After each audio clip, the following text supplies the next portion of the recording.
Swastiastu. Perkenalkan, nama saya Rinka Rizky, NIM 181303105. Di sini saya akan mempresentasikan tentang LKM 8 pengantar kewirausahaan. Langsung saja untuk soal yang pertama. Buatlah bisnis plan bila Anda tempatnya sudah ada di Pasar Banyu-Singaraja. Bisnis apa yang Anda lakukan? Jelaskan bisnis plan dengan model kanvas. Di sini, bisnis yang saya akan rencanakan yaitu membuka toko roti. Terdapat 9 elemen penting pada model kanvas, yaitu yang pertama, key partner atau kerjasama dengan supplier. Pada bisnis ini, saya bekerja sama dengan penjual plastik, penjual bahan baku roti, penjual telur, penjual buah-buahan, penjual sosis, dan penjual keju. Elemen yang kedua yaitu key activity atau aktivitas yang dijalankan. Pada bisnis ini, saya menjalankan aktivitas berupa pembelian bahan baku roti, pembuatan roti, kemasan yang menarik, dan promosi secara langsung atau via online. Elemen yang ketiga yaitu key resources atau sumber daya yang telah direncanakan dan dimiliki oleh suatu perusahaan. Pada bisnis ini, sumber dayanya berupa modal usaha, bahan baku, peralatan produksi, dan pasar manufaktur. Elemen yang keempat yaitu value proposition atau proporsi nilai konsumen, di mana kita dapat menjabarkan kekuatan dan keunggulan dari suatu produk. Pada bisnis ini, keunggulan dari produk ini pada produk yang saya tawarkan yaitu menawarkan aneka roti, banyak varian rasa, banyak varian topping, tanpa bahan pengawet, rendah gula, menerima pesanan, harganya terjangkau dan berkualitas, siap antar, dan menerima sistem pembayaran non-tunai melalui ATM dan mobile banking. Elemen yang kelima yaitu customer relation atau menjalin hubungan baik dengan konsumen. Pada bisnis ini, saya melakukan pemberian promo pada momen tertentu, memberikan diskon pada jumlah pesanan tertentu, free ongkir seputaran Kecamatan Buleleng, dan pemesanan secara langsung atau via online.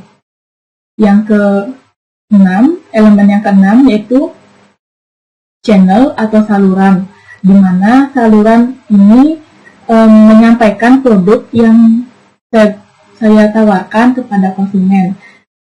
Di sini saya melakukan promosi melalui via online berupa Instagram, Facebook, dan WA. Yang kedua, promosi secara langsung di wilayah Kecamatan Buleleng seperti menyebarkan brosur, warung, dan restoran. Elemen yang ketujuh yaitu customer segment atau segmen konsumen. Di sini pada bisnis saya tidak menargetkan siapa saja yang dapat menikmati produk ini.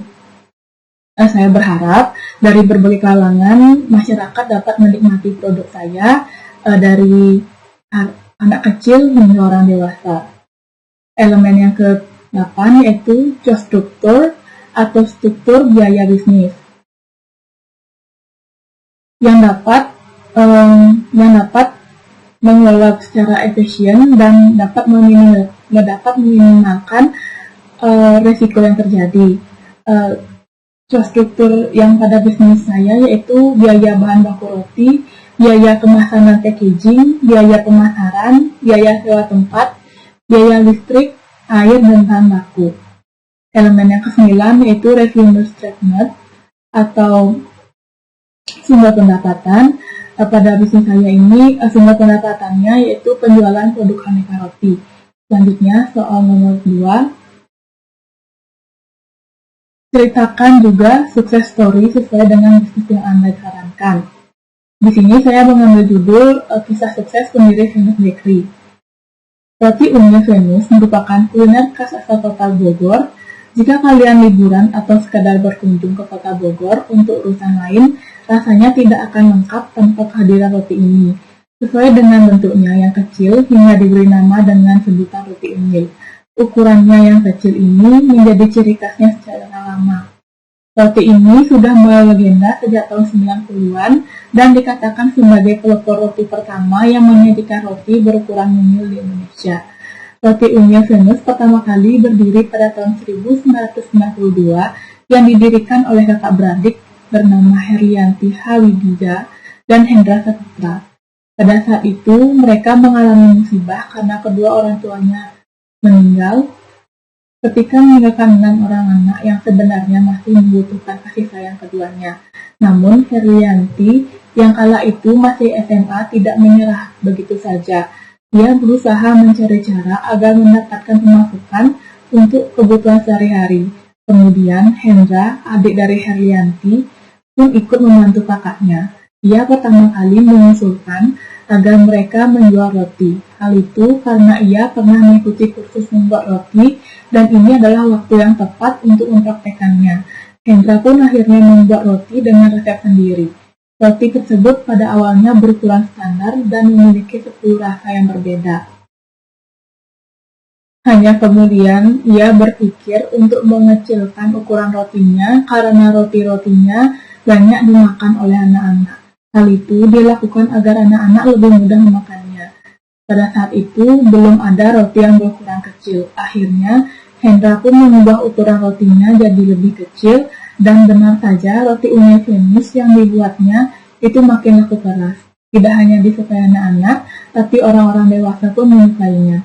Pada tahun 90-an, saat itu belum ada yang namanya internet, tapi roti unyil Venus cepat dikenal karena banyak orang yang menyukainya. Orang-orang itu juga menyebarkan dari mulut ke mulut bahwa ada roti mungil enak yang berjualan di Jalan Sukasari, Kota Bogor. Toko roti itu pun selalu ramai dikunjungi oleh pengunjung, apalagi ketika akhir pekan. Banyak pengunjung yang berdatangan, terutama dari kota Jakarta, yang membeli roti itu. Mau tidak mau, kalian harus mengantri dengan sabar karena jumlah pengunjung yang membludak. Kekuatan roti unyil Venus adalah ada pada cita rasanya yang kuat. Ketika memakannya, kalian akan langsung ingat bahwa ini adalah roti unyil khas Kota Bogor yang terkenal itu. Sampai sekarang, resepnya belum ada yang bisa mencontohkan dengan baik. Roti ini hanya bertahan 3 hari karena tidak menggunakan pengawet, sehingga bagus untuk kesehatan. Inilah yang menjadi point of interaction dari roti tersebut. Apalagi, masyarakat juga sebenarnya sudah mulai bisa memilih mana makanan yang lebih sehat dan mana yang tidak. Roti ini menggunakan bahan-bahan premium sehingga rasanya pun sangat besar.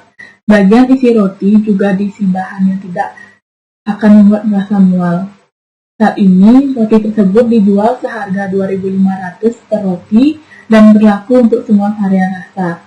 Meskipun saat ini roti unyil Venus sudah menjadi kuliner andalan asal Kota Bogor, tapi pemiliknya masih enggan membuka cabang di luar Kota Bogor. Ia ingin menjaga roti unyil tersebut sebagai kuliner khas Kota Bogor. Walaupun sebenarnya mereka juga beberapa kali mendapatkan tawaran untuk membuka cabang roti Venus di kota lain. Sebagai gantinya, mereka pun membuka cabang-cabang lain yang berada di tempat-tempat strategis seperti Stasiun Bogor dan Terminal Baranang Siang yang setiap harinya ramai dikunjungi oleh banyak pengunjung. Hal ini agar memudahkan pelanggan untuk membeli roti ini sehingga tidak harus pergi dulu ke toko pusatnya. Untuk toko rotinya sendiri, sekarang berada di Jalan Pajajaran. Lokasinya cukup strategis karena tidak terlalu jauh dari pintu masuk Tol Jagorawi dan Terminal Baranang Siang. Padahal di Kota Bogor sendiri, sekarang sudah banyak hadir kuliner-kuliner dalam bentuk lain yang tidak kalah menarik. Misalnya saja bolu kukus, keripik talas, dan keripik singkong. Namun, roti unyil Venus tetap menjadi incaran para pelancong. Roti ini paling cocok dimakan ketika kalian sedang santai, bersama keluarga atau teman-teman. Roti ini juga bisa menjadi teman sarapan atau sekedar untuk mengganjal perut yang lapar. Dari roti unyil Venus ini dapat disimpulkan bahwa untuk membuka usaha kuliner yang paling penting adalah keunikan. Roti unyil Venus berhasil membuat keunikan itu sebagai pelopor yang akhirnya diikuti oleh produsen lainnya.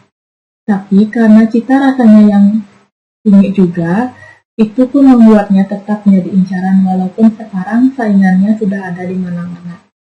Awalnya, roti ungu Venus hanya memiliki 10 varian rasa, hingga akhirnya memutuskan untuk berinovasi kembali, hingga akhirnya rasanya bertambah menjadi 25 rasa. Ada rasa manis maupun rasa asin. Hal ini menunjukkan bahwa inovasi itu penting dalam bisnis kuliner agar pelanggan yang sudah ada tidak merasa bosan ketika membeli produk berkali-kali, dan juga roti ungu Venus tidak pernah menurunkan kualitas bahan yang mereka gunakan untuk membuat roti. Inilah yang membuat kualitas rotinya terjaga dengan baik. Sekian presentasi dari saya. Apabila ada salah kata, saya mohon maaf dan saya ucapkan terima kasih. Om Santi Santi Santi Om.